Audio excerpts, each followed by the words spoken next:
Assalamualaikum warahmatullahi wabarakatuh.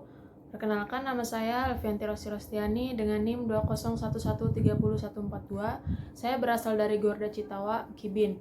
Hobi saya ada banyak, salah satunya adalah bermain bulu tangkis. Baik, saya di sini akan menjelaskan beberapa poin. Poin pertama yaitu pengertian ijtihad. Ijtihad menurut bahasa ialah mengerahkan segala kesanggupan untuk mengerjakan sesuatu yang sulit.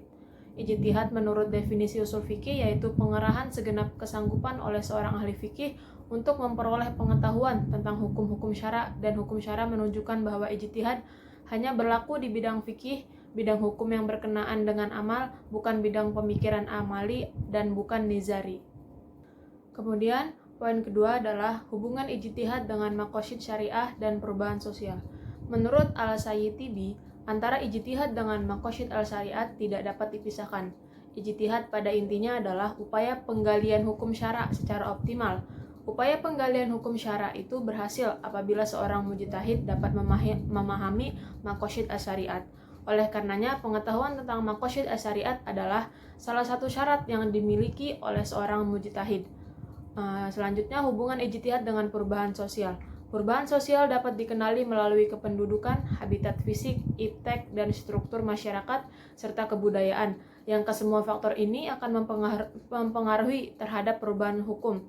Perubahan hukum Islam dalam pengertian pembaruan hukum melalui proses ijtihad untuk mengembangkan dan menetapkan hukum baru terhadap peristiwa yang tidak disebutkan secara tegas dalam Nas Al-Quran dan Sunnah. Selanjutnya, poin ketiga yaitu apa saja asas-asas muamalah yang terkait dalam bidang ekonomi dan bisnis Islam. Yang pertama ada asas muawanah, yaitu mewajibkan seluruh muslim untuk tolong-menolong dan membuat kemitraan dalam melakukan muamalah. Yang kedua ada asas al-musawah, yaitu kesetaraan atau kesamaan, artinya bahwa setiap pihak pelaku muamalah berkedudukan sama. Yang ketiga ada asas musyarakah, yaitu menghendaki bahwa setiap bentuk muamalah kerjasama antara pihak yang saling menguntungkan bukan saja bagi pihak yang terlibat. Yang keempat ada asas manfaah, yaitu bahwa segala bentuk kegiatan muamalah harus memberikan keuntungan dan manfaat bersama bagi pihak-pihak yang terlibat. Kemudian yang kelima ada asas antarodin, yaitu suka sama suka, menyatakan bahwa setiap bentuk muamalah antar individu atau antar pihak harus berdasarkan kerelaan masing-masing. Yang keenam ada asas adamul ghoror, yaitu bahwa pada setiap bentuk muamalah tidak boleh ada ghoror atau tipu daya atau sesuatu yang menyebabkan salah satu pihak merasa dirugikan oleh pihak lainnya, sehingga mengakibatkan hilangnya unsur kerelaan salah satu pihak dalam melakukan suatu transaksi atau perikatan.